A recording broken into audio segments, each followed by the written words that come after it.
ఈరోజు మనం బైబిల్ స్టడీలో భాగంగా మత్తయి సువార్త 21వ అధ్యాయంలోకి వచ్చాము. 21వ అధ్యాయం అంతా మనం ధ్యానించట్లేదు, కానీ 21వ అధ్యాయంలో ఒక ప్రాముఖ్యమైన విషయాన్ని ధ్యానించాలని నేను ఆశపడుచున్నాను. ప్రియమైన దేవుని బిడ్డలారా, ప్రభువైన యేసుక్రీస్తు యొక్క సువార్త పరిచర్యలో భాగంగా మరి మొదట 20 అధ్యాయాలు, మత్తయి సువార్తలో రాయబడిన 20 అధ్యాయాలు ఆయన యొక్క సేవా జీవితంలో మరి రాయబడినవి. సంపూర్ణంగా 3.5 సంవత్సరాల పరిచర్య జీవితంలో ఎక్కువ భాగం సమయంలో రాయబడినవైనట్టయితే 21వ అధ్యాయం నుంచి 28వ అధ్యాయం వరకు ఈ అధ్యాయాలు 21 నుంచి 28 అధ్యాయాలు కేవలం యేసు ప్రభు యొక్క జీవితం ముగింపు చివరి వారంలో, లాస్ట్ వీక్ లో రాయబడిన, లాస్ట్ వీక్ లో జరిగిన సంఘటనలను మరి మత్తయి సువార్తికుడు లేకపోతే మత్తయి గ్రంథస్థం చేసినట్లుగా మనం చూడవచ్చు. దేవునికి స్తోత్రం కలుగును గాక. 21వ అధ్యాయం నుంచి ప్రభువైన యేసుక్రీస్తు యొక్క జీవితంలో లాస్ట్ వీక్ లో జరిగిన సంఘటనలు 21 నుంచి 28 అధ్యాయాలు మత్తయి సువార్తలో చూడొచ్చు. విచిత్రం ఏంటంటే, ప్రభువైన యేసుక్రీస్తు యొక్క పరిచర్యలో ఈ 4 శుభవార్తల్లో ఎక్కువ భాగము, ఎక్కువ అధ్యాయాలు లాస్ట్ వీక్ లో జరిగిన సంఘటనలే 4 భక్తులు కూడా తెలియజేసినట్లుగా మనం చూడొచ్చు. ముఖ్యంగా 21వ అధ్యాయంలో 12-13 వాక్యాలు చాలా ప్రాముఖ్యమైన విషయాలు. ఎందుకంటే యేసు ప్రభువుకు కూడా, దేవుడికి కూడా కోపం వస్తుందా అనే ప్రశ్న. దేవుడు కోపపడతాడా? ప్రభువైన యేసుక్రీస్తు గొర్రెపిల్ల కదా, ఎప్పుడు తల దించుకొని ఉంటాడు, దీనుడిగా సాత్వికుడిగా ఉంటాడు.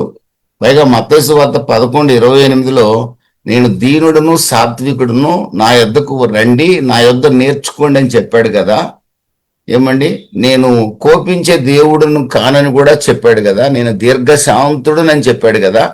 కాబట్టి ప్రభువుకి కోపం వచ్చింది ఏంటని యేసు ప్రభు కూడా కొరడాలతో కొట్టాడు, యేసు ప్రభు కూడా బల్లలు పడదోశాడని విమర్శించేవారు కూడా యేసు ప్రభు దీర్ఘశాంతుడని మనం చెప్పినప్పుడు, యేసు ప్రభు మరి చక్రాలు తిప్పేవాడు కాదు, బొంగరాలు తిప్పేవాడు కాదు, విష్ణు చక్రాలు భూచక్రాలు తిప్పేవాడు కాదని మనం చెప్పినప్పుడు చాలా మంది యేసు ప్రభువులో ఈ ఒక్క అంశాన్ని చూపించి యేసు ప్రభు కూడా మరి కోపించే దేవుడే, యేసు ప్రభు కూడా శిక్షించే దేవుడే అని చెప్పడానికి చాలా మంది ప్రయత్నం చేసే సందర్భాలు కూడా ఉన్నాయి. ప్రియమైన దేవుని బిడ్డలారా, దేవుడి ఖచ్చితంగా కోపం ఉంటుంది. దేవుడు అనబడేవాడు, సజీవుడైన దేవుడు కూడా ఖచ్చితంగా కొన్ని సందర్భాలలో ఆయన కోపపడతాడు. ఎందుకు దేవుడు కోపపడ్డాడు, ఏ సందర్భాల్లో కోపపడ్డాడు, ప్రభువైన యేసుక్రీస్తు ఈ సందర్భంలో ఆయన కోపపడ్డ కారణం ఏమిటి? నిష్కారణంగా కోపపడ్డా, లేకపోతే ఆయనకి వ్యక్తిగతంగా హాని చేస్తే కోపపడ్డా, ఆయన్ని ఎవరైనా దూషిస్తే కోపపడ్డా, లేకపోతే ఆయన నామాన్ని అవమానపరిచినందుకు కోపపడ్డా అని ఆలోచన చేసినప్పుడు ఈ యొక్క ఆ వాక్యాలలో మనం కొన్ని విషయాలు నేర్చుకోవడానికి ఇష్టపడితే తప్పనిసరిగా దేవుని యొక్క కోపం, సామాన్యంగా దేవుడు కోపం క్షణమాత్రమే ఉంటుంది. ఆయన కోపించుటకు ఎప్పుడు కూడా నిదానంగానే ఉంటాడు. ఆయన కృప చూపించుటకు త్వరపడతాడు ఆయన. కానీ ఆ దేవుడు కూడా, ఆయనే దేవుడు, సృష్టికర్త అయిన దేవుడు కూడా కోప్పడిన సందర్భం, మన మీద కూడా కోప్పడే సందర్భాలు కొన్ని వస్తాయి. కాబట్టి ఆ సందర్భాలు రాకుండా ఆయన రక్తంతో, విలువైన రక్తంతో కడగబడిన బిడ్డలు ఆయనను కోపం తెప్పించకుండా జాగ్రత్త పడాల్సిన అవసరం ఎంతైనా ఉందని ఈ యొక్క వాక్యం ద్వారా మనం నేర్చుకోవచ్చు. 21వ అధ్యాయం 12వ వాక్యంలో, యేసు దేవాలయంలో ప్రవేశించి క్రయ విక్రయములు చేయు వారందరినీ వెళ్ళగొట్టి రోకలు మార్చు వారి బల్లలను, గువ్వలమ్ము వారి పీఠములను పడదోసి నా మందిరము ప్రార్థనా మందిరం అనబడును అని వ్రాయబడి ఉన్నది. అయితే మీరు దానిని దొంగల గుహగా చేసిడి వారనెను. దేవునికి స్తోత్రం కలుగును. అక్కడ 2 మాటలు మాట్లాడాడు. నా మందిరము సకల జనులకు ప్రార్థనా మందిరం, కానీ మీరు దాన్ని దొంగల గుహగా చేస్తారని పాత నిబంధన గ్రంథంలో ముందే రాయబడి ఉంది. మీరు దొంగల గుహగా చేశారు, రాయబడిన ప్రకారంగా మీరు దొంగల గుహగా చేశారు అని ప్రభు రోకలమ్మే వారి యొక్క ఆ రోకలు మార్చు వారి బల్లలను, గువ్వలమ్ము వారి పీఠములను పడదోసినట్లుగా మనం చూడొచ్చు. అదేవిధంగా యోహాను సువార్తలో కూడా అక్కడ కొరడాతో మరి వారిని భయపెట్టినట్లుగా కూడా చూడొచ్చు. కొట్టినట్టుగా ఏం లేదు, భయపెట్టినట్టుగా పారదోలినట్లుగా మనం చూడొచ్చు. నిజమైన దేవుని బిడ్డలారా, ఇక్కడ ఈ సందర్భాన్ని కనుక మనం గమనిస్తే, ఎందుకు దీర్ఘశాంతుడు దీనుడైన ప్రభు శరీరధారిగా దేవాది దేవుడే భూమి మీద నడయాడుతూ కోపించాడు ఈ సందర్భంలోనే ఆలోచన చేసినట్లయితే, అక్కడ రూకలు మార్చువారని రాయబడింది. ఆ రోజుల్లో రోమన్ కరెన్సీ వాడుకలో ఉండేది. రోమన్ కాయిన్స్ జూయిష్ టెంపుల్, యూదుల దేవాలయంలో చెల్లేవి కాదు. యూదుల దేవాలయంలో చెల్లే మనీ ఏంటంటే షెకెల్స్. 20 సంవత్సరాలు దాటిన ప్రతి యూదుడు కూడా అరశెకలు అతడు దేవాలయంలో పన్నుగా చెల్లించాలి. కాబట్టి ఈ దేవాలయంలో వాడే కరెన్సీ షెకెల్, బయట వాడుకలో ఉన్న కరెన్సీ వచ్చి రోమన్ కాయిన్ వాడుకలో ఉంది. కనుక రోమన్ కాయిన్ దేవాలయం ఆవరణలోకి తెస్తే అక్కడ రోమన్ కాయిన్ తీసుకొని షెకెల్లోకి మార్చేవాళ్ళు కొంతమంది, రూకలు మార్చేవాళ్ళు ఉంటారు. ఆ మార్చే సందర్భంలో అది ఎవరు పెట్టారు? ఆ బిజినెస్ అంతా ఎవరంటే అన్నా అనే ప్రధాన యాజకుడు పెట్టిన బిజినెస్. జోసిఫస్ అనే జూయిష్ హిస్టోరియన్, జూయిష్ చరిత్రకారుడు అక్కడ జరిగే బిజినెస్ ప్రాంతాన్ని అంతా కూడా బజార్ ఆఫ్ అన్నా యొక్క బజార్ అని పిలుస్తారంట దాన్ని. మన హైదరాబాద్ లో చోరు బజారు, బేగం బజార్ అని పిలిచినట్లుగా అక్కడ అన్నా బజార్ అని పిలుస్తారంట. అంటే ప్రధాన యాజకుడు చేస్తున్నాడు కాబట్టి ఆ బిజినెస్ ప్రధాన యాజకుడి పేరు మీద ఆ బజార్ ఏర్పడింది. ఎక్కడది? దేవాలయ ఆవరణలోనే ఆ బజార్ కూడా. అక్కడ ఏం చేస్తారంటే రూకలు మారుస్తారు. రోమన్ కాయిన్స్ బదులుగా షెకెల్స్ ఇస్తారు. ఎందుకంటే రోమన్ కాయిన్స్ ని అక్కడ హుండీలో వేయటానికి వీల్లేదు, పన్ను కట్టడానికి వీల్లేదు. దానికోసం ఆ చరిత్రకారుడు చెప్పింది ఏంటంటే 25% కమిషన్ తీసుకుంటారంట. అంటే ఒక రోమన్ కాయిన్ ని షెకెల్స్ లో మార్చాలంటే 25% కమిషన్ వాళ్ళు ఎక్స్ట్రా తీసుకుంటారట. ఎక్స్ట్రా తీసుకొని షెకెల్ని వాళ్ళు ఎక్స్చేంజ్ ఇస్తారట. ఈ 25% ఎవరికి పోతుందంటే ఆ దేవాలయ ప్రధాన యాజకుడికి పోతుంది. అంటే దేవాలయంలో ప్రధాన యాజకుడు, పరిశుద్ధమైన దేవాలయంలో ప్రధాన యాజకుడు అనబడిన వాడు అక్కడ బిజినెస్ పెట్టి 25% కమిషన్ వసూలు చేస్తున్నాడు మనీ ఎక్స్చేంజ్ కోసం. ఇంకొక విషయాన్ని కూడా గమనిస్తే, యూదుడు ప్రతి ఒక్కడు కూడా, ప్రతి 10 మంది కూడా దేవాలయానికి వచ్చినప్పుడు ఆ పండగల సందర్భాలలో కంపల్సరీగా 10 మందికి ఒక ల్యాంబ్, ఒక గొర్రె పిల్లని బలిగా అర్పించాలి. 10 మందికి ఒక గొర్రె పిల్లని బలిగా అర్పించి అక్కడ యాజకుడి భాగం యాజకుడికి, దేవునికి భాగం దేవునికి, పాత నిబంధనలు చెప్పినట్లుగా మిగిలింది ఆ ల్యాంబ్ తీసుకొని, మిగిలిన దాన్ని తీసుకొని ఆ 10 మంది కూర్చొని తినాలి. అది లేవియా కాండంలో ఇవన్నీ కూడా రాసి ఉన్నాయి. 10 మంది కంటే ఒకడు ఆ కుటుంబంలో ఎక్కువ ఉన్నా కానీ మరొక ల్యాంబుని బలిగా అర్పించాల్సిందే, దేవాలయం తీసుకురావాల్సిందే.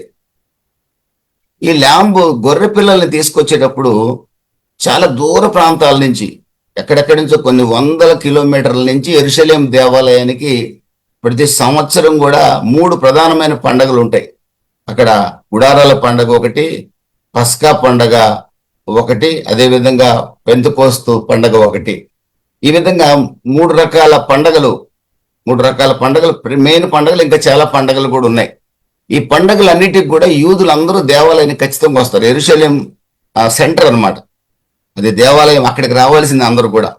అయితే మరొక గొప్ప విషయం ఏంటి తెలుసా అండి? జకర్యా గ్రంథం 14వ అధ్యాయం చివరి అధ్యాయంలో ప్రపంచం అంతా కూడా ప్రపంచంలో ఇప్పుడు రకరకాల దేవుళ్ళని, దేవతలు పూజించేవారు అందరూ కూడా ప్రభువైన యేసుక్రీస్తు 1000 ఏళ్ల పాలనలో యెరూషలేంకి ఆయన చూడటానికి వెళ్తారు. ప్రపంచంలో ఇండియన్స్, చైనీస్ ఎవరుంటే వాళ్ళు కూడా అందరూ 1000 ఏళ్ల పాలనలో ప్రభువైన యేసుక్రీస్తుని చూడటానికి పర్ణశాలల పండగ ఆచరించడానికి యెరూషలేంకి వెళ్తారని లేఖన భాగాల్లో స్పష్టంగా రాసింది. కాబట్టి ప్రపంచం అంతటికి ఒక రోజున ఆరాధన స్థలం యెరూషలేం కాబోతుంది. ఇది సత్యం, ఇది జరగబోతుంది. అది ఇప్పుడు జరగలేదు, దేవునికి మహిమ కలుగును గాక. జరుగుతుంది, దేవునికి స్తోత్రం కలుగును గాక. సరే, ఇప్పుడు ప్రస్తుతమైన భాగంలో మనం కనుక వచ్చినట్లయితే, ఎక్కడెక్కడి నుంచో యూదులందరూ కూడా పండగలకు రావాలి.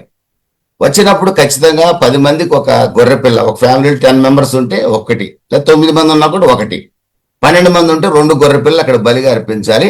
అయితే ఎక్కడ కొన్ని 100 కిలోమీటర్లు వస్తుంటారు, బండ్ల మీదనో లేకపోతే నడిచి వచ్చేవాళ్ళు చాలా మంది ఉంటారు. అక్కడి నుంచి గొర్రె పిల్లలు తెచ్చుకోవడం కొంచెం కష్టము. తెచ్చినా కూడా దారిలో దొంగలు ఉంటారు, దొంగలు గొర్రె పిల్లల్ని అపహరిస్తారు. లేదా తెచ్చిన గొర్రె పిల్ల దారిలోనే చనిపోవచ్చు కూడా. ఇది దేవాలయంలో బలిగా అర్పించడం కోసం తెచ్చింది. ఎందుకంటే ప్రతి ఒక్కడి యొక్క పాప క్షమాపణ నిమిత్తం కానీ గొర్రెపిల్ల చాలా అవసరం కాబట్టి.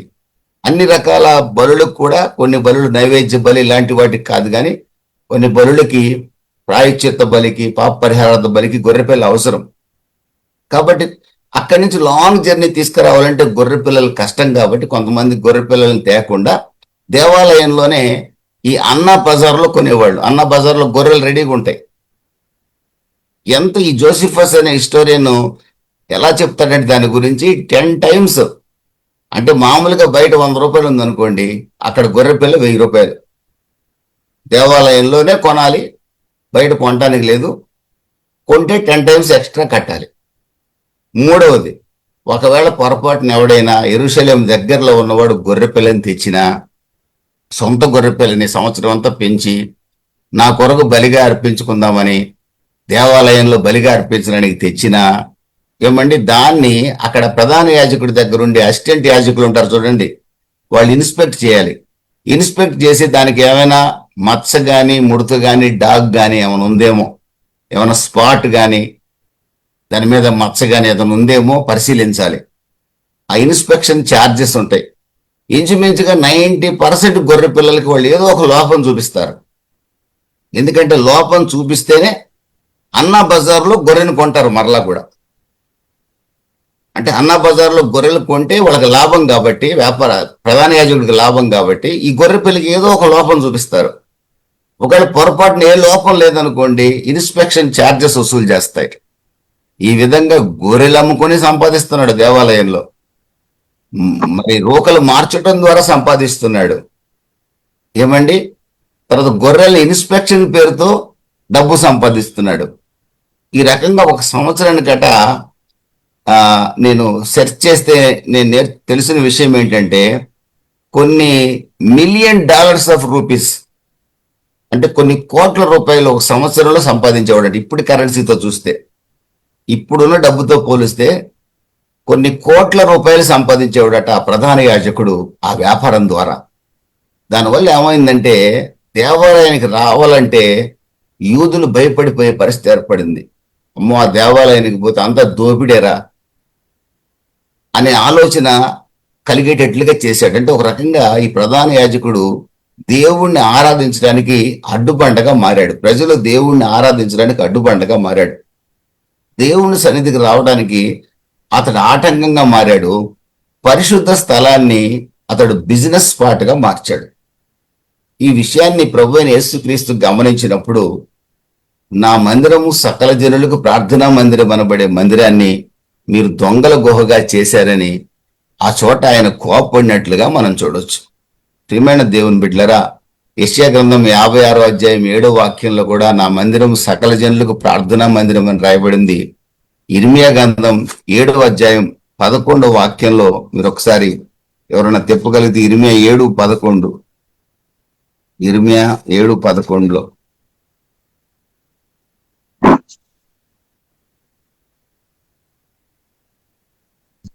నాదని చాటబడిన ఈ మందిరము మీ దృష్టికి దొంగల గుహ అయినదా ఆలోచించుడి, నేనే ఈ సంగతి కనుగొనుచున్నాను. దేవుని మందిరాన్ని దొంగల గుహగా కూడా మార్చారు. ప్రియమైన దేవుని బిడ్డలరా, అందుకే ప్రభువైన యేసుక్రీస్తు శరీరధారిగా భూమి మీద ఉన్న దేవుడు కోపించినట్లుగా మనం చూడగలం. ఇది ఈ కోపము నీతి కలిగిన కోపమే. ఇందులో అనీతి ఎక్కడా లేదు.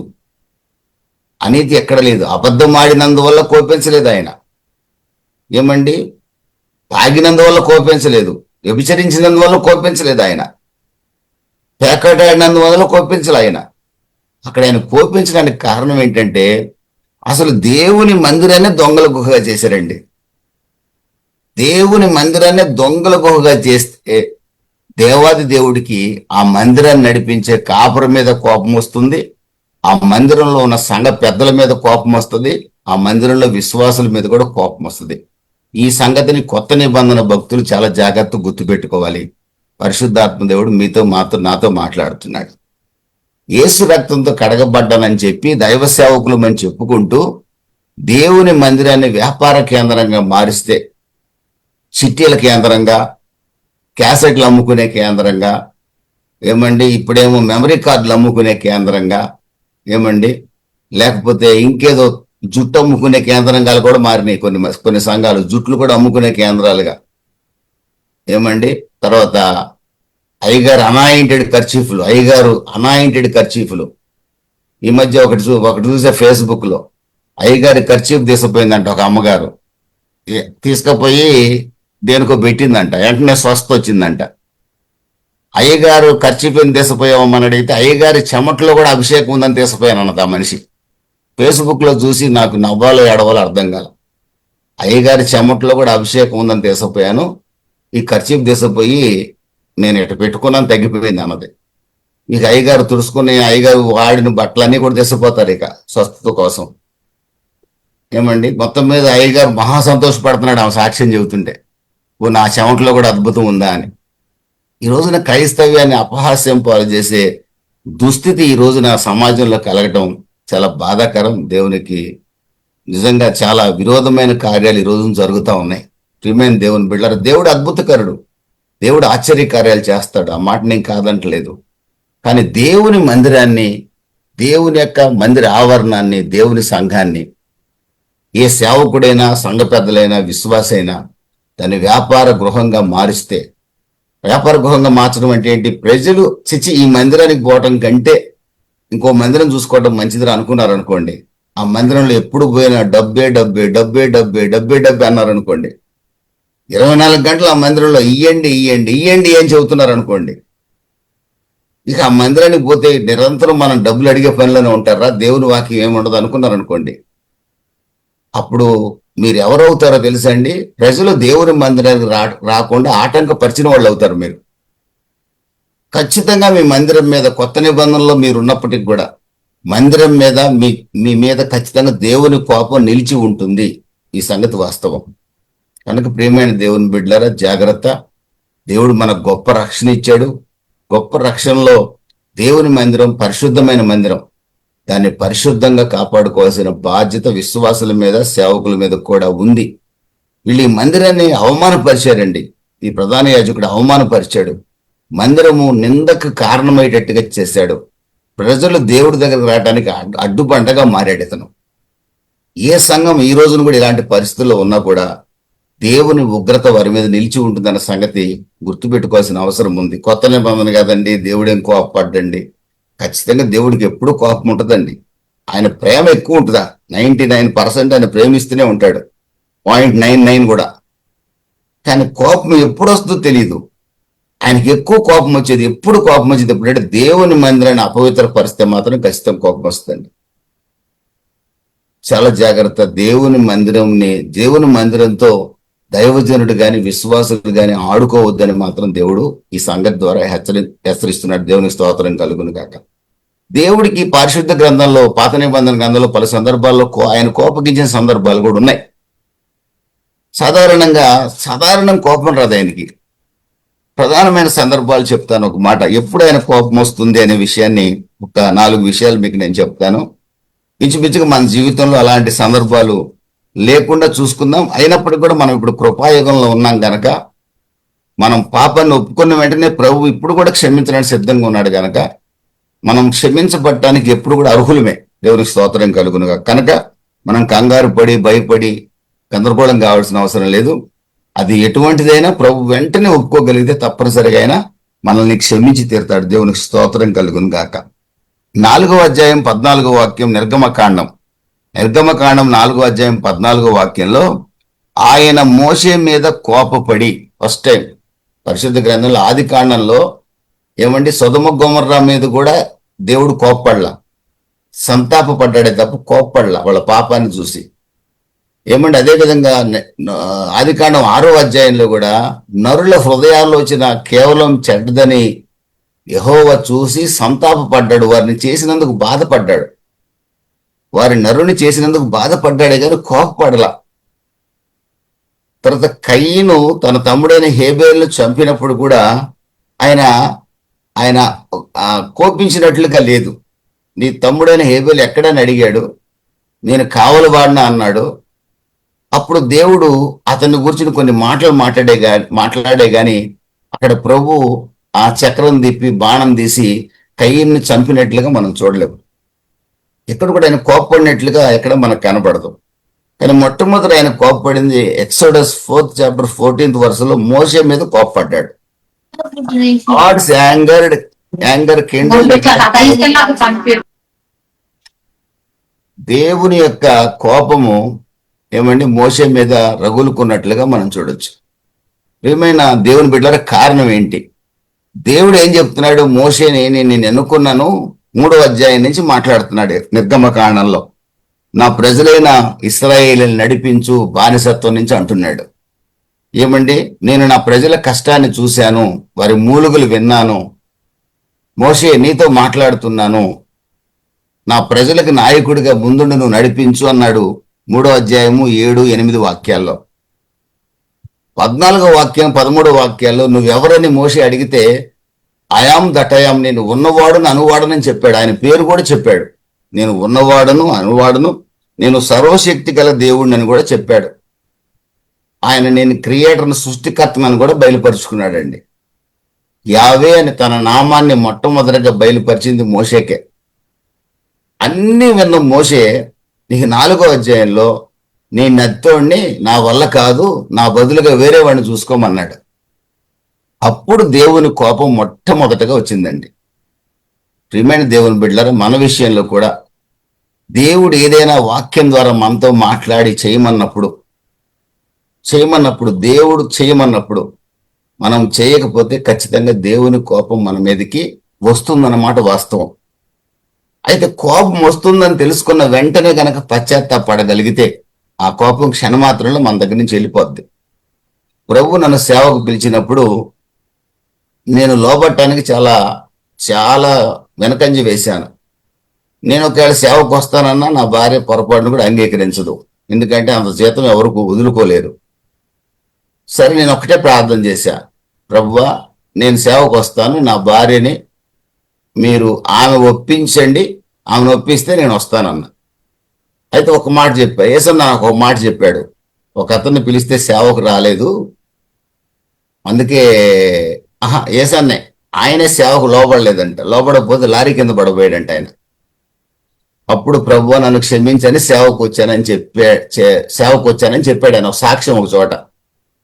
నన్ను కూడా లేమల్ అనే ప్రదేశంలో పబ్లిక్ మీటింగ్ లో చేయబట్టుకొని ప్రభు నేను సేవకు పిలుస్తున్నాడని చెప్పాడు అన్ననాథ్. ఇవన్నీ మామూలు మాటలేలే చెప్తుంటారు, అందరూ చెప్తుంటారులే అనుకున్నా నేను. సరే, నాకు ఆశ ఉంది, సేవ చేయాలని ఆశ ఉంది. ఎట చేయాలి ఏంది ఏం తెలియదు నాకు, పెద్ద పరిచయాలు కూడా లేవు నాకు. సరే, నాకుంది కాబట్టి నా భార్యతో మాట్లాడమని ప్రభువుని అడిగితే అయితే ఒక మాట చెప్పా, కండిషన్ పెట్టా ప్రభువుకి, నువ్వు కడుపు నొప్పి తెప్పించి, కాలు ఎరగొట్టి, చెయ్యి ఎరగొట్టి, మా పిల్లలకి వ్యాధులు తెప్పించి, ఇదిగో నేనే చేశాను, నీ భర్తను సేవకి ఇలేదు కనుక ఇలాంటి మాటలు మాత్రం పొరపాటును చేయొద్దు నాయన, ఇలాంటి ఆటలు మాతో ఆడుకోవద్దు. నిజంగా నువ్వు నన్ను సేవకు పిలవాలనుకుంటే నా భార్యతో నేరుగా సూటిగా నువ్వు మాట్లాడు అంతే. ఆమె వాక్యం ద్వారా మాట్లాడినా నమ్మదు, వాక్యం ద్వారా మాట్లాడిన నమ్మదు, అసలు పాస్టర్లు చెప్తే అసలే నమ్మదు, పాస్టర్లు చెప్తే అసలే నమ్మదు ఆమె. ఎందుకంటే ఆమె కొంతమంది పాస్టర్లు లైక్ చేస్తుంది, ఆమె పాస్టర్ల హృదయంలో ఏముందో అలా చూసిందంటే గ్రహించేస్తుంది. అంత గొప్ప వివేకం దేవుడు ఇచ్చాడు ఆమెకి, దేవునికి స్తోత్రం కలుగును కాక. నేను సంతోషపడతాను ఆ విషయంలో. కానీ ఎవరు చెప్పినా నమ్మదు. అందులో ముఖ్యంగా ఇన్ని వేల రూపాయలు జీతం వదిలిపెట్టాలంటే అసలు ఒప్పుకోదు. బట్ నువ్వు నేరుగా మాట్లాడమంటే, రిమైన్ దేవుని బిడ్డలారా, ఈ మధ్యకాలంలో ఏం జరిగిందంటే కొన్ని చిన్న చిన్న నష్టాలు జరుగుతున్నాయి నాకు మా ఇంటికి. అప్పుడే గట్టిగా అడిగా, నేను చెప్పాను కదా ఇక్కడ నష్టాలు చేసి మమ్మల్ని సేవకు పిలవాలనుకోబాక, నేను కావాలి నీ సేవకు అనుకుంటే నా భార్యతో నేరుగా మాట్లాడమని చెప్పా. ఇక మాకు ఎలాంటి నష్టం కలగజేయలేదు. అయితే నా కుమార్తెకి జాబ్ అపాయింట్మెంట్ పలానప్పుడు జాయిన్ కావాలని చెప్పారు, అంటే ఉద్యోగం వచ్చిందని చెప్పారు. జాయినింగ్ లెటర్ ఇవ్వట్ల, ఏ రోజు జాయిన్ కావాలో. దాని ఫ్రెండ్స్ అంతా మేము జాయిన్ అవుతున్నాం, నువ్వు రాలేదంటే ఫోన్ చేశారు హైదరాబాద్ నుంచి. నాకు ఆర్డర్ రాలేదు, మీ అందరికి వచ్చింది కదా, నాకు రాలేదు, ఫస్ట్ సెలక్షన్ అయింది, ఈ పాప అయింది, ఎందుకు రాలేదు అని చెప్పి పాప అదొక్కటే కంగారు పడతా ఉంది. ఆ సమయంలో ప్రభు నా భార్యతో స్వయంగా తెల్లవారుజామున ఆ ప్రదేశాన్ని చూసినా కూడా ఇప్పుడు నాకు ఆ ప్రాంతానికి పోతే కూడా షివర్ అవుతాను నేను. గుంటూరు జిల్లాలో ప్రత్యేకమైన ప్రదేశం, స్వయంగా తన శిష్యులతో కలిసి వచ్చి నా భార్యతో స్వయంగా మాట్లాడి ఇతను మాకు కావాలంటే ఎందుకు కావాలి మీకు అని అంటే మాకు అవసరం ఉంది ఇతనితో. ఆమె మేల్కొని ఉండి మాట్లాడుతున్నారు డైరెక్ట్ గా. ఆమె సామాన్యం కళలు దర్శనాలు ఇట్లాంటి నమ్మదు అసలు. మహా మొండిది ఆ విషయంలో. దేవుడు అంటే మహాభక్తి, కానీ మహామొండిది. ఇట్లాంటి నాటకాల మాటలు ఏమండి, 4 భాషలు మాట్లాడి దొంగ మాటలు చెప్పడం ఆమెకు అసలు నచ్చదు. డైరెక్ట్ మాట్లాడుతుందంట, నీకు ఎందుకు కావాలి, మీకు మా పనికి కావాలంటున్నారంట. గుర్తుపట్టింది ఆమె. అందరూ అంగీలు వేసుకొని ఉన్నారంట, అందరూ గడ్డలు పెంచుకొని ఉన్నారంట, అందులో ఒక పెద్ద ఆయన ఉన్నాడంట. వాళ్ళ పర్సనాలిటీస్ కూడా చెప్తుంది ఆమె. నా బెడ్ మీద కూర్చున్నారట మాట్లాడుతుంది. ఆయన ఇస్తే మరి నేను ఎట్లా అన్నదంట. నిన్ను మేము చూసుకుంటాం కదా అన్నారంట. మరి అయితే నాకు ఎప్పటి నుంచో ప్రమోషన్ కోసం ఎదురు చూస్తున్నాను, నా జూనియర్కి ఇచ్చారు ప్రమోషను, నాకు ఇంతవరకు ఇవ్వలేదు. యాక్చువల్గా నేను ఉండాలి ఆ పోస్టులో స్టేట్ ఆఫీసర్గా. అంటే అయ్యానండి మేము చూసుకుంటాం, ఇతన్ని మాకు ఇచ్చేయను అన్నారంట. తెల్లవారుజామున లేచి అర్ధగంటలో టక్మని అలా లేచేసి నన్ను లేపి, నాయనా నువ్వు సేవకి వెళ్ళిపోయా, నీకు దండం పెడతానన్నది. ఏమైందన్న, ఇంతలోకి ఏమైంది, ఎట్టి పరిస్థితుల్లో కుదరదన్నావు కదా అని అంటే, లేదు ప్రభువే స్వయంగా నాతో మాట్లాడారు. ప్రియమైన దేవుని బిడ్డలారా, ఆమె ఆ మాట అన్నది సర్లే అని అన్నా నేను. ఇది చాలా నవ్వుకున్నట్టుగా ఉంటుంది, కానీ అది నాకు మాత్రమే తెలుసు, ఇది సత్యం. ఇది ఒకవేళ నా సాక్ష్యం, అమ్మగారి సాక్ష్యం పుస్తకంలో రాశానో లేదో నాకు తెలియదు, కానీ జరిగిన సత్యం. సరే, మొత్తం మీద ఆ మాట అన్నది. ఉదయం 10ంటికి పాప కంప్యూటర్ ఓపెన్ చేసి తన యొక్క అపాయింట్మెంట్ ఆర్డర్ ఇంకా రాలేదని చెక్ చేసుకుంటుంటే కంప్యూటర్లో అపాయింట్మెంట్ ఆర్డర్ కనపడింది. ఇది అప్పటిదాకా రాని ఆమె అపాయింట్మెంట్ ఆర్డర్ ఆ రోజు వచ్చింది. ఈమె నన్ను సేవకి వెళ్ళమన్న రోజునే. విచిత్రం ఏంటంటే, నేను రెసిగ్నేషన్ చేసిన రోజు నా భార్య ప్రమోషన్ రోజు ఒకటే. ఆమె కడప జిల్లాలో జాయిన్ కావడానికి వెళ్తుంది. నేను రిజైన్ చేసి ప్రకాశం జిల్లాలో రిజైన్ చేసి ఫుల్ టైం సేవకు వచ్చి ఆమెను కడప జిల్లాలో జాయిన్ చేయడానికి తీసుకెళ్ళా. ఆ తర్వాత ఆమెకి డిప్యూటీ సెక్రటరీ కాకుండా, రీజనల్ డిప్యూటీ సెక్రటరీ కాకుండా, జాయింట్ సెక్రటరీ ప్రమోషన్ కూడా దేవుడు అనుగ్రహించాడు. నా తర్వాత 3 ప్రమోషన్స్ ఇచ్చాడు. ఆమె మనస్ఫూర్తిగా సాక్ష్యం చెప్పిన మాట ఏంటంటే, ఈయన్ని ప్రభు మాటను బట్టి ఈయన సేవకి ఇచ్చేస్తే నాకు దేవుడు ఒకే సంవత్సరంలో 3 ప్రమోషన్లు ఇచ్చాడు అని ఆమె సాక్ష్యం చెప్పింది. దేవునికి స్తోత్రం కలుగును కాక. ప్రియమైన దేవుని బిడ్డలరా, దేవుడు చేయమన్న పనిని చేస్తే ఖచ్చితంగా మనకు ఆశీర్వాదం ఉంటుందండి. అయితే అది ఖచ్చితంగా దేవుడు చేయమన్నాడో లేకపోతే సైతాన్ చేయమన్నాడో గుర్తుపట్టాలి. అది తెలుసుకునే వివేకం ఉండాలి. దానికోసం మనుషుల మీద ఆధారపడకూడదు. ప్రభు మనతోనే మాట్లాడతాడు. ప్రభు నాతో మాట్లాడాకనే నా భార్యతో మాట్లాడాడు. మనతోనే మాట్లాడతాడు ఏ విషయమైనా సరే. తొందరపడి ఎవరెవరో చెప్పారని చెప్పి మనం చేయకూడదు, ఏ పని చేయకూడదు. ఇక్కడ దేవుని కోపం మోషే మీదకి రావడానికి కారణం ఏంటంటే, నిన్ను ఇశ్రాయేలు నడిపించే నాయకుడిగా చేస్తున్నాను, నడిపించమని అంటే ఏమంటే మోషే అనేక సాకులు చెప్పాడు. మరి స్టెఫెను అపోస్తల కార్యాలు 7వ అధ్యాయంలో ఏమంటున్నాడు, మోషే గురించి అంటున్నాడు, మోషే వాక్చాతుర్యం గలవాడని రాశాడు స్టెఫెను. ఇక్కడ మోషే ఏం చెప్పుకుంటున్నాడు, 4వ అధ్యాయం నిర్గమకాండంలో, నేను నత్తివాడను, ఏమంటే మందం పెదవులోనే నాకని దేవుడికి అబద్ధం చెబుతున్నాడు. అంటే తప్పించుకోవడానికి ప్రయత్నం చేస్తున్నాడు. బైబిల్ చెప్తున్న మాట ఏంటంటే, దేవుడు చెప్పిన మాటకు గనక మనము లోబడకపోతే ఖచ్చితంగా దేవుని కోపం, దాని పరిమాణం ఎంత అనేది నేను చెప్పను, కానీ నాశనంకైతే ఉండదు ఆ కోపం. అది మనం ఇది పాత నిబంధన సంగతి నేను చెప్పేది. దేవుని కోపం అనేది మన మీదకి వస్తుంది అనే మాట వాస్తవం. యాకోబు రాసిన పత్రిక 4వ అధ్యాయం 17వ వాక్యంలో ఏమండి, మనం యాకోబు రాసిన పత్రిక 4వ అధ్యాయం 17 ఒకసారి తిప్పుతా ఉండండి త్వరగా, కొన్ని రెఫరెన్స్లు ఇవ్వాలి. యాకోబు 4:17 ఎవరైనా తిప్పారా?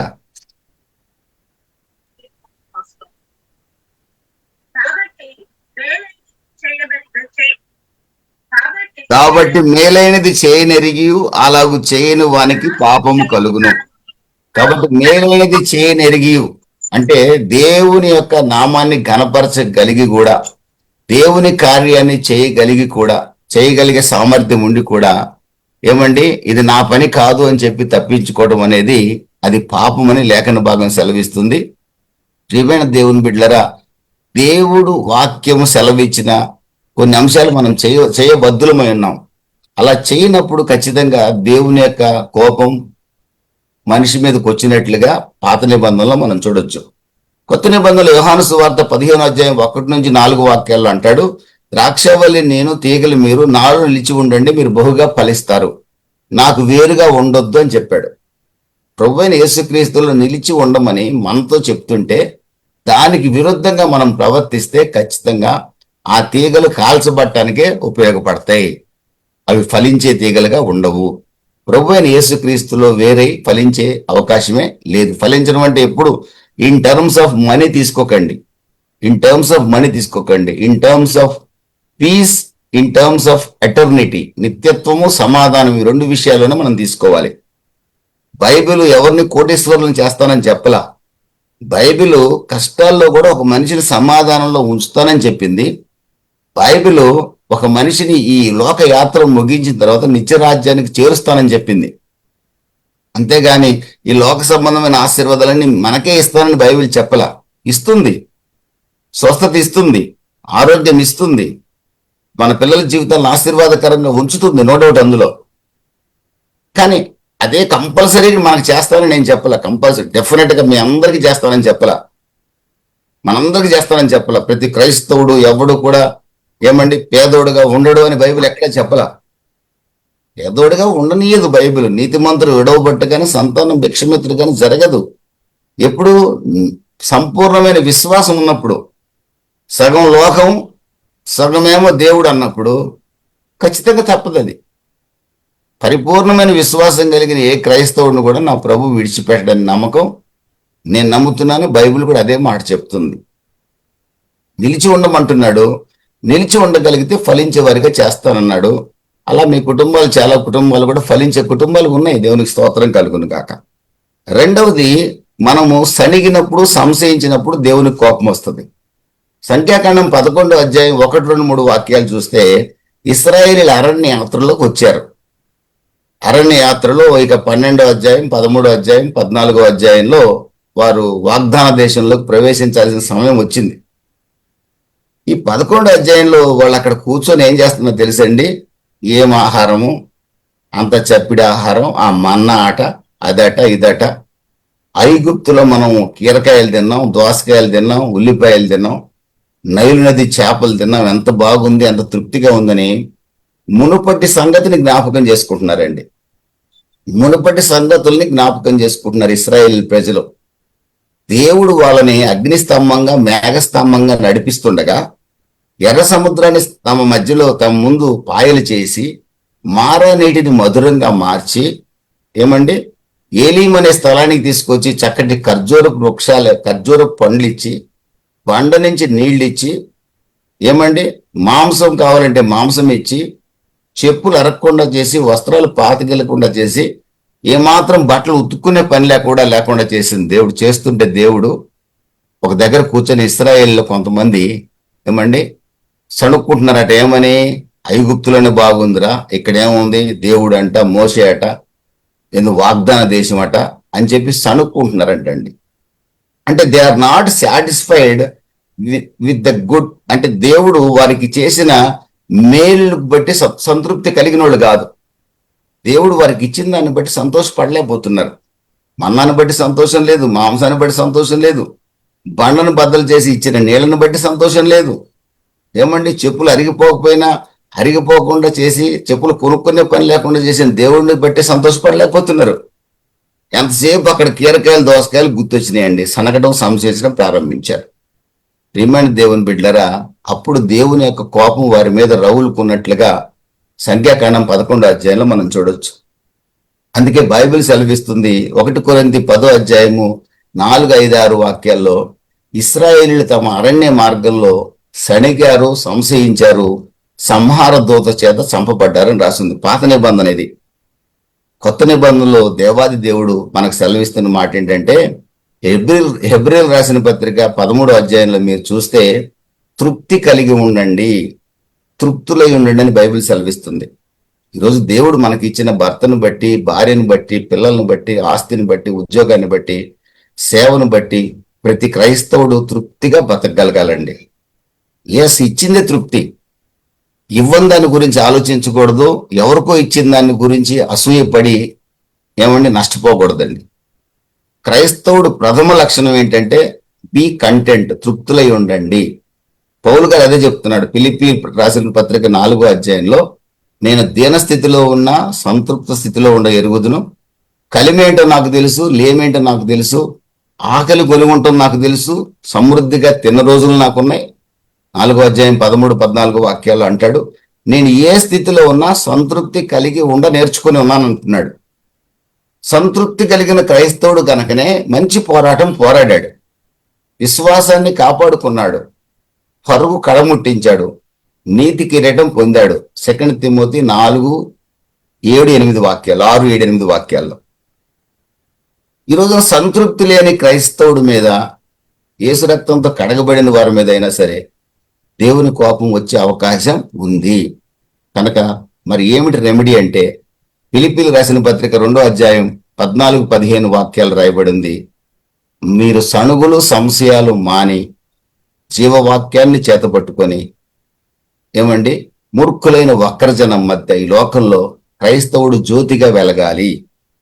ఇది బైబిల్ చెప్పే మాట. మూర్ఖులైన వక్రజనం మధ్య జ్యోతిగా వెలగాలి. సణగొద్దు, సంశయించొద్దు, మునుపటి వాటిని తలుచుకోవద్దు, మునుపటి సుఖమైన తలుచుకోవద్దు, మునుపటి కష్టం కూడా తలుచుకోవద్దు. భలే ఉందిరా ఆ రోజుల్లోనే, ఆ బాటిల్ పట్టుకొని తిరిగే రోజుల్లోనే బాగుంది. రాజబాబు అన్న ఆ మల్కాజిగిరి ఏరియాలో గణేష్ మండపాలన్నిటికీ అధ్యక్షుడు అంట ఆ రోజుల్లో. ఆ రోజుల్లో ఆయన చూస్తే గడగడలాడిపోయాడు. అక్కడ షాప్ పెట్టాలంటే ఆయన పర్మిషన్ తీసుకోవాలి. ఈ రోజున ఆయన పోతుంటే ఎవరు పట్టించుకునేవాళ్ళు లేరు. కారణం ఏంటంటే యేసు ప్రభువుని నమ్ముకొని సాత్వికుడు దీన మనస్కుడు అయిపోయాడు కాబట్టి. అంత మాత్రాన ఆ రోజుల్లో నన్ను చూస్తే గనకళ్ళాడేవాళ్ళు, ఇప్పుడు నన్ను ఎవడు లెక్క చేయట్లేదని, ఆ రోజులే బాగున్నాయని సణుక్కోకూడదు, ఆ రోజులు జ్ఞాపకం తెచ్చుకోకూడదు. ఆయన తెచ్చుకోడు, కానీ తెచ్చుకోకూడదు మనం కూడా.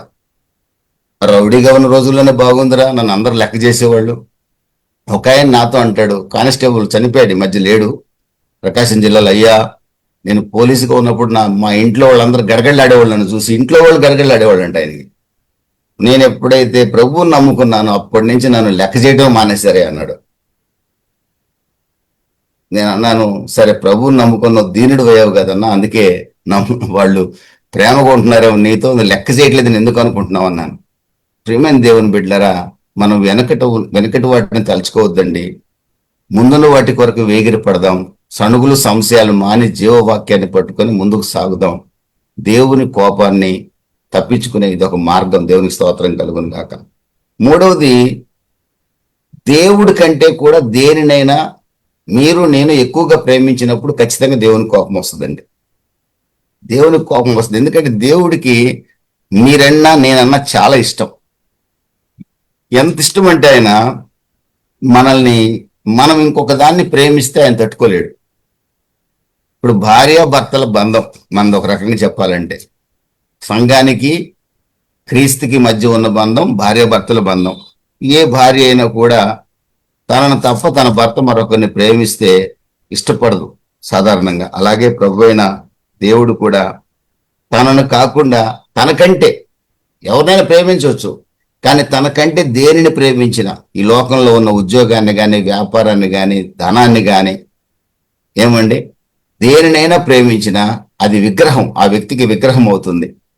అందుకనే అప్పుడు దేవుని కోపం వచ్చే అవకాశం ఉంది. ద్వితీయోపదేశకాండం 32వ అధ్యాయం 21వ వాక్యం, వారు దైవము కాని దాని వలన నాకు రోషం పుట్టించిరి, తమ వ్యర్థ ప్రవర్తన వలన నాకు ఆగ్రహం పుట్టించిరి, కాబట్టి జనము కాని వారి వలన వారికి రోషం పుట్టించును. వారు దైవము కాని దాని వల్ల నాకు రోషం పుట్టించిరి, తమ వ్యర్థ ప్రవర్తన వల్ల నాకు ఆగ్రహం పుట్టించిరి. దైవం కాని దాని వల్ల రోషం పుట్టించారు అంటే దేవుడు కాని దాన్ని పూజించి రోషం పుట్టించారు. వ్యర్థమైన ప్రవర్తన, ఏమండి, దేవుడు కాని దాన్ని పూజించడం, దేవుడు చెయ్యొద్దన్నాను, నేను తప్ప మరొక దేవుడు లేడని చెప్పాడు కదా. ఏమండి, కొంతమంది ధనాన్ని సంపాదించడం కోసం దేవుడికి కూడా దూరం అయిపోతారు. కొంతమందికి వారి కుటుంబాన్ని గట్టిగా ప్రేమించాలి, కరెక్ట్, కానీ దేవుని కంటే ఎక్కువగా ప్రేమించేవారిగా ఉండకూడదు. అందుకే కొత్త నిబంధనలో ప్రభు అంటాడు, మత్తయి సువార్త 10వ అధ్యాయం 37వ వాక్యంలో, తల్లిని గాని తండ్రిని గాని ఎవరినైనా సరే నాకంటే ఎక్కువగా ప్రేమించేవాడు నా రాజ్యానికి పాత్రుడు కాడు. దేవునికి స్తోత్రం కలుగును గాక. కాబట్టి క్రైస్తవుడికి దేవుడి కంటే ఎక్కువైంది ఏది లేదండి. ఈ మాట కొందరికి పిచ్చితనంగా ఉండొచ్చు, కానీ ఇది వాస్తవం, బైబిల్ చెప్పే మాట అంతే. మన పిల్లలు కూడా మనకు దేవుడి కంటే ఎక్కువ కాదు. మన పిల్లల కోసం కూడా మనం సంఘాన్ని, ఆదివారం సంఘానికి వెళ్లకుండా ఉండకూడదు. మన పిల్లల గురించి కూడా సంఘానికి మానేయకూడదు మనం. ఏమండి, దేని గురించి కూడా దేవుణ్ణి ఆరాధించడంలో మనం వెనకబడకూడదు. దేవుణ్ణి ఆరాధించడమే మనకు ప్రాముఖ్యమైన విషయం. దేవునికి స్తోత్రం కలుగును గాక. ప్రియమైన దేవుని బిడ్డరా, 1 యోహాను 5:21 రాసింది ఏమండి, విగ్రహారాధనకు దూరంగా వెళ్ళండి. 1 యోహాను 5:21 మీరు విగ్రహాలను విడిచిపెట్టండి, విగ్రహాల జోలికి వెళ్ళకండి. విగ్రహం అంటే ఏదో కాదు, బొమ్మ కాదండి. బొమ్మ ఒక భాగం అయితే ఈ లోకంలో మన పొజిషను, లేకపోతే మన నేమ్ అండ్ ఫేము, ఏమండి, అదేవిధంగా మనకున్న స్టేటస్, ప్రాపర్టీ, ఇవి ఏవి కూడా దేవుని కంటే మనం అధికంగా ప్రేమించే వరకు ఉండకూడదు. ఫస్ట్ గాడ్, దెన్ ఆఫ్టర్వర్డ్స్ ఇవన్నీ కూడా. ఈ ఆలోచన కనుక మనం ఉంటే ఖచ్చితంగా దేవుని ప్రేమలో మనం నిలిచి ఉండగలుగుతాం. చివరిది, వెన్ పీపుల్ డిజోబే గాడ్, దేవుని యొక్క మాటకి అవిధేయత చూపించినప్పుడు దేవునికి కోపం వస్తుంది. ఖచ్చితంగా 1 సమూయేలు గ్రంథం 15వ అధ్యాయం, రాజైన సౌలు సమూయేలు ప్రవక్త ద్వారా దేవుడు సెలవిచ్చాడు, అమాలేకీల వాళ్ళ యొక్క పశువుల్ని అన్నిటిని కూడా సంహరించమని చెప్పాడు దేవుడు. అంటే అక్కడ పాపాన్ని అంతా సంహరించమని చెప్పాడు. కానీ సౌలు రాజు ఏం చేశాడు, అక్కడ బలిసిన కొన్ని ఎద్దులని, కొన్ని గొర్రెల్ని, మేకల్ని తీసుకొచ్చాడు. దేనికి? ఇశ్రాయేలు దేవునికి బలిగా అర్పించడం కొరకు. ఆ విషయాన్ని సమూయేలు ప్రవక్త వచ్చినప్పుడు వెంటనే ఒప్పుకోవాలి. సమూయేలు ప్రవక్త అడిగాడు, దేవుడు చెప్పిందంతా చేసావా అన్నాడు. చేశాను అన్నాడు. మరి ఆ ఎద్దులు రంకెలు వినపడుతున్నాయి ఎక్కడి అన్నాడు. అది నీ దేవుడి కొరకు బలిగా అర్పించడం కోసం తెచ్చాను అన్నాడు. మరి మాట వినుట శ్రేష్టం కదా. దేవుడు ఏం చెప్పాడు? సమస్తాన్ని సంహరించమన్నాడు. అంటే పాపాన్ని మొత్తాన్ని వదిలేయమన్నాడు, శరీరేచ్ఛలన్నిటినీ చంపేయమన్నాడు. ఇంకా కొన్ని పెట్టుకుంటానంటే ఎలా కుదురుతుంది? తప్పు కదా అది. వెంటనే పాత నిబంధన కాలంలో నీ రాజ్యం కొట్టివేయబడింది, ఇంకొకటికి ఇవ్వబడింది అని చెప్పాడండి. అంతే. 16వ అధ్యాయం 1 సమూయేలు గ్రంథంలో సమూయేలు ప్రవక్త వెళ్ళి దావీదుని అభిషేకించాడు రాజుగా. ఆ తర్వాత దావీదు రాజు అయ్యాడు. సౌలు రాజ్యం కొట్టివేయబడింది. సౌలు తన కత్తి మీద పడి తానే చనిపోయాడు. ప్రియమైన దేవుని బిడ్డరా, దేవుని యొక్క వాక్యానికి అవిధేయత చూపించినప్పుడు ఖచ్చితంగా దేవుని కోపం మనుషుల మీద రౌలుకునే అవకాశం ఉంది. కనుక అయితే ఇప్పుడు మనం కొత్త నిబంధనలో ఉన్నాం. మరి దేవుడు మన మీద కూడా కోపిస్తాడా అంటే, మన కొరకు ప్రభువైన యేసుక్రీస్తు బలయ్యాడు. బైబిల్ సెలవిస్తుంది. మనం సంతోషించదగిన విషయం ఏంటంటే, కీర్తనల గ్రంథం 103:8-11 వాక్యాల్లో రాయబడిన మాట, దేవుడు కోపించుటకు నిదానించువాడు, ఏమండి, కృపచూపుటలో సమృద్ధి కృప చూపిస్తాడు ఆయన. ఈ God is slow to anger and abounding in mercy. దేవుడు కృప చూపుటలో సమృద్ధిగా కృప చూపిస్తాడు, కోపించుటలో చాలా నిదానిస్తాడు ఆయన. కాబట్టి ఈజ్ గ్రేట్ ఇన్ మెర్సీ. దయ చూపించడం అంటే ఆయనకి చాలా ఇష్టం కనుక మనం కంగారు పడాల్సిన అవసరం లేదు. తర్వాత దేవుని యొక్క దయ ఎప్పుడు కూడా నిలిచే ఉంటది. దేవుని యొక్క కోపమేమో క్షణమాత్రం ఉంటుందట, దేవుని యొక్క దయ నిరంతరం ఉంటుందట. కీర్తనల గ్రంథం 30వ అధ్యాయం 4-5 వాక్యాల్లో మీరు చూస్తే, దేవుని యొక్క దయ నిరంతరం ఉంటుంది, కోపమేమో క్షణమాత్రం ఉంటుంది. ప్రియమైన దేవుని బిడ్డలారా, మన కొరకు ప్రభువైన యేసుక్రీస్తు శిలువలో మరణించాడు, పాతిపెట్టబడ్డాడు, పునరుద్ధరణై తిరిగి లేచాడు. దేవుని యొక్క కోపం, ఉగ్రత నుంచి ప్రభు మనల్ని తప్పించాడు. రోమీయులకు రాసిన పత్రిక 5వ అధ్యాయం 8-11 వాక్యాల్లో మనం చూస్తే, మనము క్రీస్తు యొక్క బలియాగం ద్వారా ఏమండి, దేవుని యొక్క ఉగ్రత నుంచి మనం తప్పించబడ్డాం. దేవునికి స్తోత్రం కలుగును గాక. కనుక మరి ఈ రోజున దేవుని కోపం ఇప్పుడు మన మీదకి రాదా అని అంటే, ఖచ్చితంగా వస్తుంది, వచ్చే అవకాశం ఉంది. అయితే వెంటనే మనం చేయాల్సిన పని ఏంటంటే, ఎప్పటికప్పుడు ఎక్కడ దేవునికి అవిధేయులమయ్యామో, ఎక్కడ మన జీవితంలో సణుగులు సంశయాలు ఉన్నాయో, ఏమండి, ఎక్కడ దేవుని యొక్క వాక్యానికి మనం అవిధేయత చూపుతున్నామో, ఏమండి, ఎక్కడ దేవుని కంటే మనము దేనైనా ఎక్కువగా ప్రేమిస్తున్నామేమో, దేవుని మందిరం కంటే, దేవుని కంటే కూడా. అంటే మనకు ప్రియమైన దేవుని బిడ్డలరా, మరి దేవుడు బైబిల్లో ఏదైతే చెప్పాడో ఆ ప్రకారం జీవించడానికి సిద్ధపడండి. ఒకవేళ ఎక్కడైనా పొరపాటు జరిగితే ప్రభువుని క్షమాపణ అడగండి. సణుగులు సంశయాలు మాందాం. మన జీవితంలో వెనుకున్న వాటిని మర్చిపోండి. ముందు ఉన్న సింహాసనం కొరకే చూద్దాం. ఎప్పుడు కూడా సనక్కండి దేవుడి మీద, తృప్తిగా బతకండి ఉన్నదాంతో. ఇంకా లేదని సనిగి దేవుని యొక్క కోపానికి గురి కావద్దు. మూడవది, దేవుని కంటే దేనిని ఎక్కువగా ప్రేమించేవారిగా మనం ఉండొద్దు. అంటే దాని అర్థం ఏంటి? దేవుని మందిరానికి మ్యాక్సిమం 99% అటెండ్ కావడానికి ప్రయత్నం చేయాల. అదే చెప్పాను కదా నేను, ఈ ప్రాణం పోతే ఎలాగూ రాలేము, ఇంకేదైనా పరిస్థితుల్లో ఉంటే రాలేము, అంతే. అంతకు తప్ప ఖచ్చితంగా దేవుని మందిరానికి ఖచ్చితంగా వెళ్ళేవారిగా మనం ఉండాలి. దేవుని ప్రేమించేవారి లక్షణం అది. సమాజంగా కూడుకుంటారు వాళ్ళు, సమాజంగా కూడుకున్నట్టు మానరు దేవుని ప్రేమించేవాళ్ళు. ఏమంటే నిర్లక్ష్యం చూపించరు. దేవుని మందిరం అన్నా, వాక్యం అన్నా, ప్రార్థన అన్న నిర్లక్ష్యం చూపించరు. అలాగే దేవుని వాక్యానికి అవిధేయులు కావద్దు. ఇది బైబిల్ సెలవిస్తున్న మాట. ప్రియమైన దేవుని బిడ్డలారా, ఒక కాపరి సరిగా సంఘాన్ని లీడ్ చేయనప్పుడు కూడా దేవుని కోపం వస్తుంది. జకర్యా గ్రంథం 10వ అధ్యాయము 2-3 వాక్యాలు తర్వాత మీరు చూసుకోండి. జకర్యా గ్రంథం 10వ అధ్యాయంలో ఒక కాపరి సంఘాన్ని సరిగా లీడ్ చేయనప్పుడు కూడా దేవుని కోపం ఆ కాపరి మీదకి వచ్చే అవకాశం ఉంది. కనుక కాపరి కూడా ఎప్పటికప్పుడు పశ్చాత్తాపడాలి. ప్రభువా, నా సంఘాన్ని నేను సరిగా బోధిస్తున్నాను లేదా? 2 తిమోతి 4వ అధ్యాయము 2-5 వాక్యాలు రాయబడినట్లుగా సత్యవాక్యాన్ని సరిగా బోధిస్తున్నానా లేదా? ఎప్పుడు విమర్శిస్తూనే ఉన్నానా? కనీసం వాళ్ళని ప్రేమిస్తున్నాను లేదా? మనం ఒక ఆలోచన చేయగలగాలి సేవకుడు. ఎప్పుడు ఖండిస్తున్నాను, నా సంఘాన్ని తాటదేస్తున్నాను. క్రీస్తు స్వరక్తం ఇచ్చి సంపాదించిన సంఘం అది. దాన్ని మనం ఖండించుకుంటా పోతే కుదరదు. ఖండించాలి, బుద్ధి చెప్పాలి, ఆదరించాలి, ప్రేమించాలి, కౌగిలించుకోవాలి కూడా. అలాంటి సందర్భాల్లో కూడా దేవుని కోపం వచ్చే అవకాశం ఉంది. వీటన్నిటికి విరుగుడు ఏంటంటే, ప్రతి విషయంలో కూడా పశ్చాత్తాపడగలిగినట్లయితే ప్రభు తప్పనిసరిగా మనల్ని క్షమించడానికి సిద్ధంగా ఉన్నాడు. కనుక ప్రియమైన దేవుని బిడ్డలరా, మరి దేవుడు ఈ కొద్ది వాక్యాన్ని దీవించి ఆశీర్వదించును గాక. దేవునికి ఇష్టమైన వారిగా బ్రతకడానికి మనం ప్రయత్నం చేద్దాం. అట్టి కృప ప్రభు మనకు అనుగ్రహించాలని ఒక దైవ సేవకుడు కోరుకుంటూ ఈ మాటలు ముగిస్తూ